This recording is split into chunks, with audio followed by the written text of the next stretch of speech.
Before we get into this episode, I just want to let you know that 101 Part-Time Jobs is all about supporting and contributing to this culture we love. We want to support alternative and independent artists. We ourselves are an independent podcast, brand, production company. If you wanted to support us, the best way you can do that is to leave a 5-star review on this episode and subscribe to the show. If you're able to do that, that would be amazing. Thank you. This episode is brought to you by Indeed. Stop waiting around for the perfect candidate. Instead, use Indeed sponsored jobs to find the right people with the right skills fast. It's a simple way to make sure your listing is the first candidates see. According to Indeed data, sponsored jobs have 4 times more applicants than non-sponsored jobs. So go build your dream team today with Indeed. Get a $75 sponsored job credit at Indeed.com/podcast. Terms and conditions apply. 101. When I discovered punk rock, my mom discovered it with me. And, you know, she would be like, we'd be listening to Bad Religion on the way to school. We'd be doing all this stuff, you know, and she'd be like, oh, I like this band. I don't like this band. It's too much. It's too crazy. And so we would have these bonding moments. And there's a Bad Religion song on No Control called Sanity, and that's like one of her favorite songs, and she really resonated with that one. So it was just a really cool experience growing up. Cool. Did you take your mum to a Bad Religion show? Have you been able to? Oh yeah. She's heard him play that song live, you know, which was really cool. That's so sick. You know, I mean, speaking about the radio, I just took over the Radio 1 rock show over Christmas. Like, congrats. Thanks, man. And, you know, the Bronx, Bronx and the Radio 1 punk show were like synonymous for everyone in the UK. I'm pretty sure we found out about you through the punk show. And yeah, it's cool. Like, my mum used to take us to Reading Festival, you know, the lock-up stage. There's a lot of good energy in that stuff. Oh man, those are those are some of the best memories. I mean, the first time that the Bronx went over to the UK, it was like the most life-changing experience for me and for all of us. And we have so many great memories. I remember just recently we were just talking about, you know, just being over there when certain songs broke, you know, and how we're like those memories are attached to that. One of the first ones that I remember was that first Muse hit, Bury It, yeah. I won't let you smother it. That Our Time Is Running Out. You got like no choice but to listen to that. Dude, it was everywhere. It was everywhere. And it was so great because we were just like, you know, we would finish our show. And one of the things that I loved about touring over there was how just like every club every show became a club afterwards. And that was a moment of time, man. It was amazing. We were all just, we'd play a show or we'd be doing whatever we were going to do after the show, but we were just we were in an altered state of being, let's just say that. And, just so many incredible nights. And, man, they're moments that I'll cherish forever. And it's still to this day. I mean, it's funny, man. Never in my life did I ever think that I would have gone to England as many times as I've been to England. And it's like, it's crazy. I mean, we've been over there, like, it's got to be at least 100 times by now, you know, and we've done Glastonbury, we've done Reading, we've done Leeds, you know, we've done Download, we've done, you know, pretty much, you know, at 2,000 Trees, everything under the sun, we've pretty much done, you know, we've got to play all the good clubs, you know, we've done the Astoria, we've done the 100 Club, we've done all the, you know, it's a lifetime of memories, man, that I love it.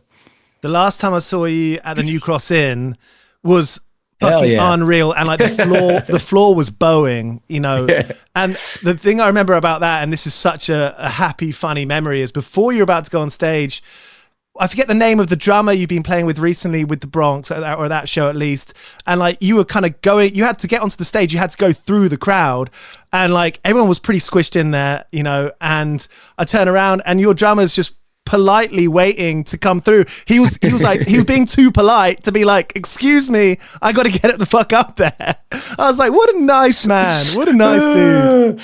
yeah, you know, I mean, sometimes you just got to wait your turn, you know. But that must have been, but that was probably Pete, I think, at that point. Yeah. Yeah, that show was awesome. It's wicked. And like, dude, every time I've seen you, it's been amazing. I feel like I go into like full, just like chaos mode. I've lost my phone at your shows and then found it again, you know, some happy memories there. But I often wonder, like, you know, punk rock, everyone, it's pretty transparent the way that DIY punk rock has happened in terms of like, you know, when you're a fan, you kind of get to understand how people tour and like the economics of it. How were you kind of getting by? I mean, maybe it's been pretty consistent. Maybe it's changed over the years, but how have you got by, like playing in Mariachi or the Bronx? Oh, bro, you got no idea, man. I mean, the reality is, I mean, we're hanging on by the skin of our teeth, man. But it's like, you know, it's you find ways to make it happen. You know, it's like doubling down with a band that has, you know, extra members and is even more niche than or niche, I should say, than punk rock. Probably isn't the smartest financial move. But you know, it's like, it is what it is, man. I mean, we've always done our thing because we love to do it. Yeah. And the thing is with punk rock, with music in general, and this is like, you know, how I kind of associate with, you know, and view myself as almost a modern day mariachis, because we live and breathe this shit, man. I mean, this is what we do for a living. This is how we put food on the table. This is how we survive. And we do it because we love it. It's like every aspect of our being is music and being a musician and being an artist. And it's something that we take super seriously. And it's something that honestly, we fucking work our asses off at, man. And some years are better than others, you know, and that's all good. You gotta be down with the ebbs and flows of life. And that goes, you know, on the financial side of things too, you know? But it's like, things are good, man. I mean, we're at a point now where honestly, I couldn't imagine like starting, I mean, like maybe it would be different, but starting a band like professionally as like a sole source or a main source of income in 2026 has got to be tough. You know what I mean? But it's like, we're lucky enough to where we have a discography that we can at least lean on. You know, we own our album. So any royalties that we get, any streaming stuff, it comes to us, which is huge, you know, because that stuff keeps us afloat just as much as touring does. And honestly, touring is rough right now, man, because it's like, unless you're part of, you know, the kind of top of the food chain that's like in each genre that's just crushing and selling a bunch of tickets and has the attention of everyone in the industry and, you know, and everyone online, it's kind of like survival of the fittest for everyone else, you know? So you have to pick and choose. I think you have to be a lot more smart about how you move and the way you tour. But it's like, it can be done, man. It can be done. And it's like, you know, we've toured in buses, we've toured in vans, we've toured in cars. You know, it's like we've done it all, and you will continue to do it all. It's like, you just have to go with what the moment allows, and you put the music first, and you put your relationship with your bandmates and your friends first, and you just let the chips fall where they may. Most of you watching or listening to this will know someone, if it's not yourself, who plays in a band, puts out music, and are sometimes confused about the way it works. Well, DistroKid is here to help. Now, as well as being able to put out your music, you can get your t-shirts printed there. You can create a merch store in minutes, no upfront costs. DistroKid takes care of all the printing, shipping, and support, so you don't get waylaid by the logistics, and you can focus more on writing and putting out good music, right? And just like the distribution, DistroKid never takes a cut, and the artists, you keep 100% of your earnings. It's that simple. Head to distrokid.com/direct. Select the type of products that you want. You can get mugs, shirts, tote bags, and then pick up your album artwork and the price that you want to sell your merch for. Head to distrokid.com/direct. I mean, over this many records with both bands, have you like had different periods of it? Like, you know, if you were to say like you're in like Mark 3 of like version 3 of the band, you know, like how many kind of versions, iterations? And I guess I'm talking like, everyone looks back at like the way they were as a person. So in that period of time, you know, you were going out late at night, or, you know, for the next period of time, you stayed in a lot, you know, that kind of stuff. What kind of like version of you or in the band like are you? You know, is that, maybe that's a bad question, but you know, things change, right? And you've got to change with it. Yeah, absolutely, man. I mean, this is like this is the most settled I've been as a human being and as an artist, which is a beautiful thing, but it's also can be kind of a scary thing when, you know, primarily you're so used to ripping your insides out and hitting the self-destruct button and just kind of doing that type of thing that a lot of artists do, and a lot of just creatives, you know, they kind of live by that sort of like you know, they live by that like kind of dark code, you know. So you know, for me, this era is an amazing era, but it's still an era I'm getting used to, you know, because it's like as certain parts of you, you know, get softer, whether it's your heart or your mind or whatever, you have to find a way to keep yourself sharp too, as well, you know, because no one wants to be the dull blade, you know. So you have to just kind of, it's a process, man. It's rad. It's like, it's a really weird thing being, you know, an older dude. I'm about to turn in February. I'm turning 47, dude. That's insane. Yeah. That's crazy. You know, some stuff. Yeah, that's crazy. You know, and you know, I'm stoked, man. I mean, I've been through a lot, and we've been able to be a band and to play music for a living for the past like 23 years. We've got the Bronx, we've got El Bronx. You know, I'm sitting here talking to you about a new album and about life, and it's awesome, you know, but it's like, there's definitely stages to it, man. But it's like, we're still, you know, what's great about the band and about the guys and just everyone in general is it's still like, it's still the same. Like, it's still like, you know, we go out, like when we play shows, you know, it's so much fun, and it's like you fucking go out and you fucking drink afterwards and you hang out, and you know, instead of having friends that you've known for a year, you got friends that you've known for 20, you know, and it's like you have, you know, now it's like, you know, wives know each other and stuff like that, and it's different that way, but the core experience, you know, the being in a band of it all is still the same, and it still feels so good. And it's awesome. Like the people who come to the shows, who listen to the records, they like grew up with you, you know, like we all need something. We all need some constant. Thanks for being our constant, you know? Yeah, no, it's funny. We have like, there's like a joke that's like, when you start a band, you know, or it's like you sell a lot of like small and medium t-shirts, you know, and then the longer you're a band, you know, you start selling through those larges, and then all of a sudden you get people asking for XLs, double XLs. And it's pretty fucking funny, man. But no, I mean, those experiences, you know, and like I said, a lot of our fans that have been with us from day one, we know like personally, and the ones we don't, you know, we at least have a chance to talk to at shows and stuff like that.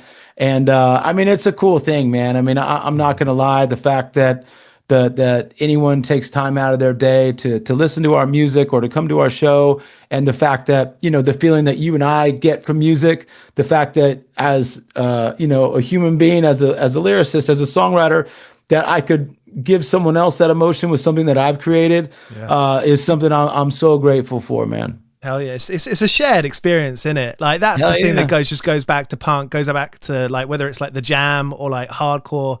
You know, when you go into the show, you're as much as the people on the stage or the floor. Yeah, right? yeah.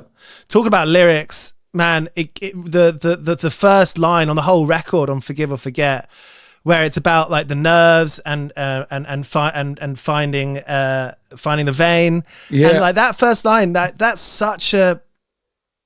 I mean, I realize I'm glazing you here, but like that's such a fucking poignant line. You know, it's like boiled down to. Every like word like has a purpose, you know, and it's and like the beautiful thing about that is a lot of people feel that way. You know, a lot of people have had difficult experiences, whether at the hands of other people or situational stuff. You know, that's something that everyone goes through, whether to forgive or forget or neither. You know, and there's that Dalai Lama quote, isn't it, about like wishing ill upon someone else is like wanting someone to die, but then drinking the poison yourself. It's just that you know, it's a great line, man. Do you remember where you were when you wrote that? Yeah, man, I was sitting right here. You know, Right. I was just kind of starting the writing process. And you know, I just that was one of the first songs that we worked on. And Joby had sent me a guitar demo for that song. And I had just sat down and I wanted to kind of write this kind of very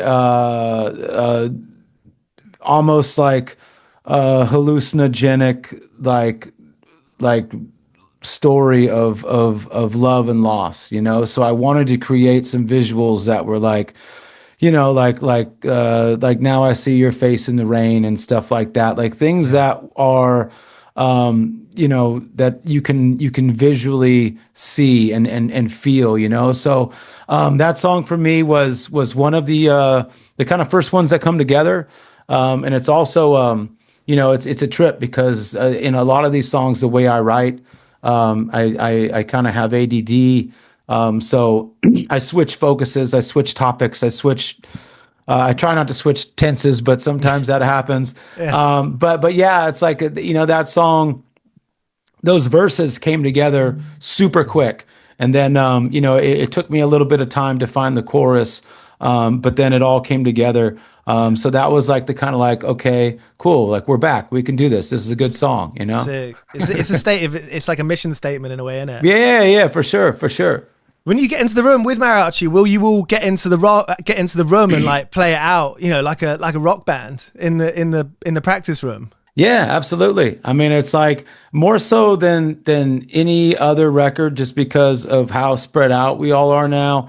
I think this one came together with all of us getting in the studio and playing together versus doing like pre-production in like our rehearsal spot, which was stressful in thought, but really, you know, really incredible in reality. Because I think when you go into a recording process, you know, you have a limited amount of time. You know, going back to, you know, the finances of it all, right? It's like you got everything costs. Yeah, everything costs. And it's like, so you got this limited time, and everyone's got schedules, including our producer John Avila, who's a busy guy, and it's an awesome dude, and he's done all the El Bronx records. So it's like, okay, we knew we had this moment, this little, you know, slot to make this record in.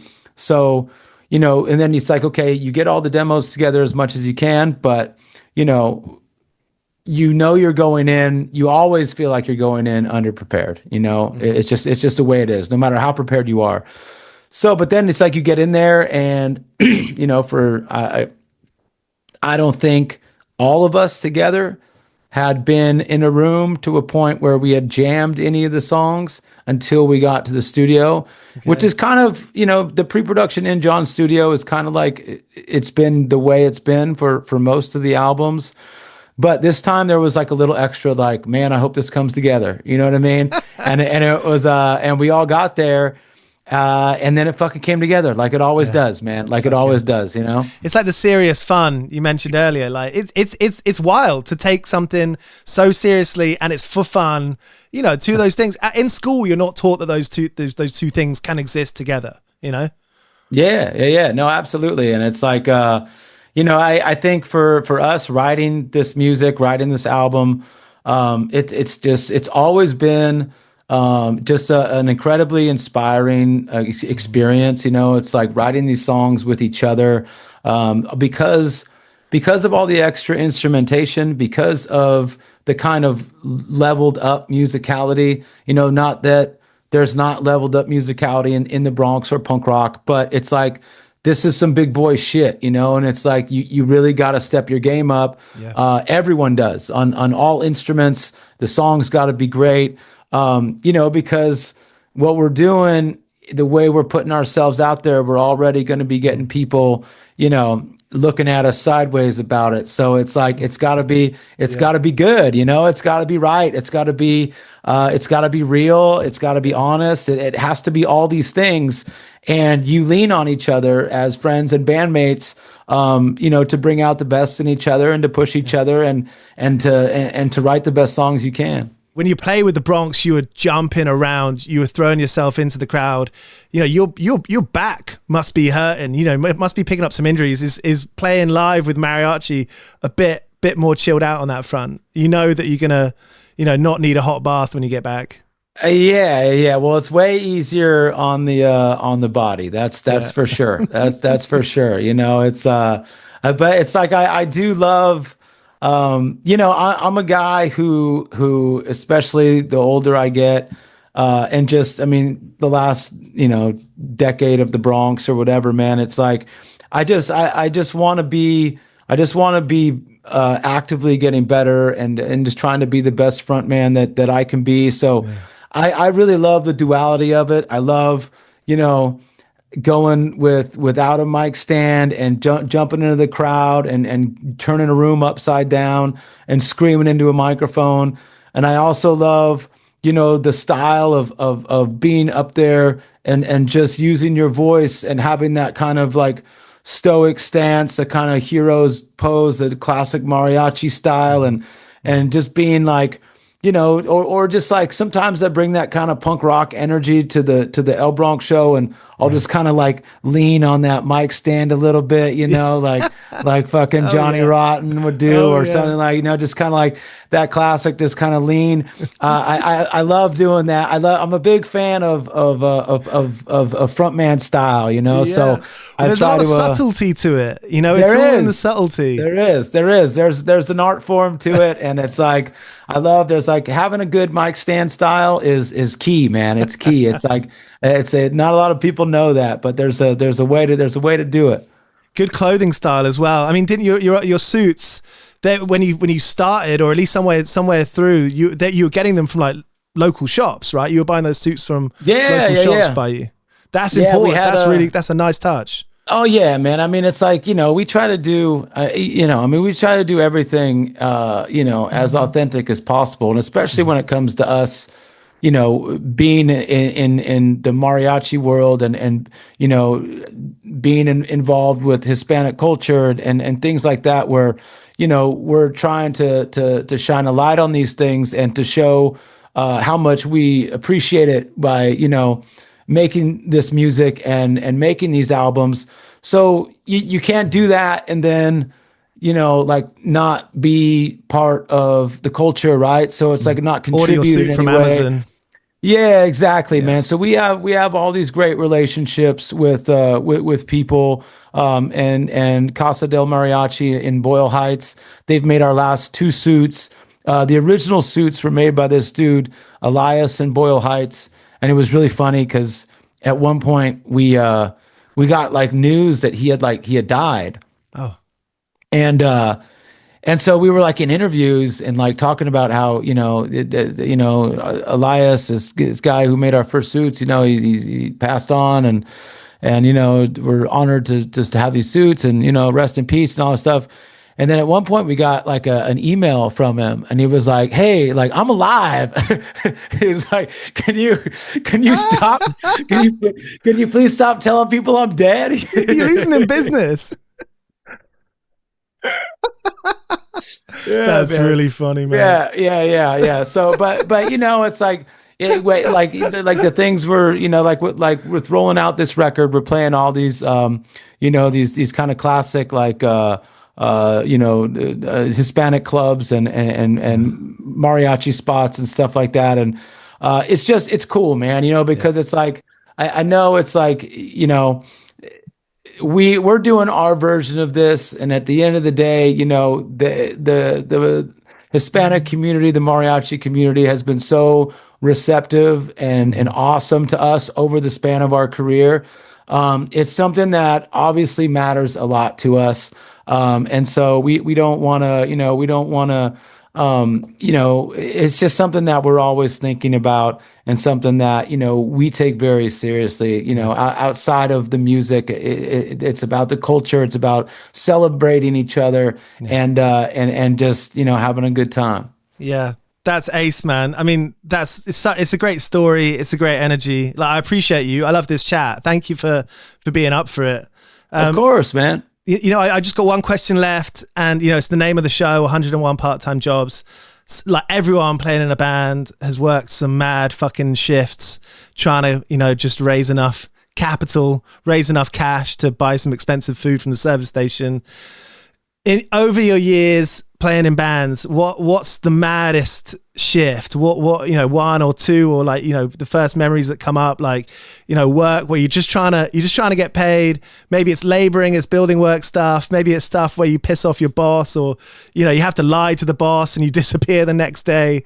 What comes to mind? Bro, I've worked every job. One that comes to mind is, so I worked at Disneyland. I worked at Knott's Berry Farm. And when I worked at Knott's Berry Farm, which is, like, for people who don't know, it's like an amusement park here in the States. And it's like, so everyone knows Disneyland, right? Disneyland's like the top of the mountain when it comes to amusement parks. Knott's Berry Farm is like the second or third tier down. It's like more of local, it's like but it's still a great spot. So when I got a job there, and you go, it was in the food, it was like this kind of Mexican food stand in the park. There was this new roller coaster called Jaguar, and they had like all this, stuff set up for it. And I was working in this little kiosk that served like nachos and quesadillas and all this stuff, right? So, you had to learn like the language. You had to say, you couldn't say like, oh, would you like some nachos? You had to say piping hot. You had to say piping hot nachos. Ice cold drinks. Yeah, ice cold drinks, all that stuff. So, but they go through this, when you work with food, they put you through this whole like training thing of like temperatures and all these things that, so the food isn't bad, so people don't get food poisoning, so they don't get sick, So I went through like 3-4 days of like, temperature, you go through the different like training of like, okay, this is when food goes bad, this is when food is good, this is all this stuff, never serve this, never serve that. And so you go through this whole thing and you take a test. And my first day on the job, I get there, and, they have this, they have like I don't know if you've ever seen like a big drum of ice cream, right? Like a huge thing of ice cream. It's right. It almost looks like a floor tom size of just ice cream, right. But this was filled with refried beans. Okay. So this is a big old drum of refried beans. And I crack open the top on this thing, and it's just covered in mold. It's just disgusting, like ivy green, like fucking like just a ton of mold. And so, I'm coming off my training. I think I'm good here. I'm going to report this to the boss man. He's going to be like, "Good job." Yeah. Let's go fucking find another drum of beans. Yeah. So I take it to the boss. I say, "Hey man, check this out. There's mold all over these beans." He goes, "It's no big deal. Just scoop it off." So my first day after watching all the training, I just scooped off this top layer of mold and served everybody these fucking beans all day long with a big smile, with a big smile on my face. And then the next day, I ended up stealing like $60 out of the cash register for band rehearsal, and I was on video camera, and they fired me. No. So it was a very, very short-lived experience, but I have done it all, and I'm a big fan of jobs here and there that keep you going, and very much part of the experience of being alive. You got to fuck it up. I think that's how you can appreciate life, by doing those bits. 100%. I appreciate you. Thank you so much. Thanks for the time, Matt. Yeah, man. Thank you, brother. And the record's awesome. Front to back. Amazing record. Man. Can't wait to see it live. Yeah, I'm excited. Cool.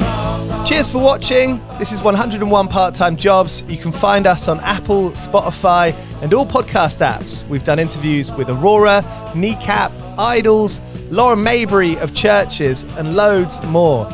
So tap into 101 Part-Time Jobs on Spotify, Apple, and all podcast apps.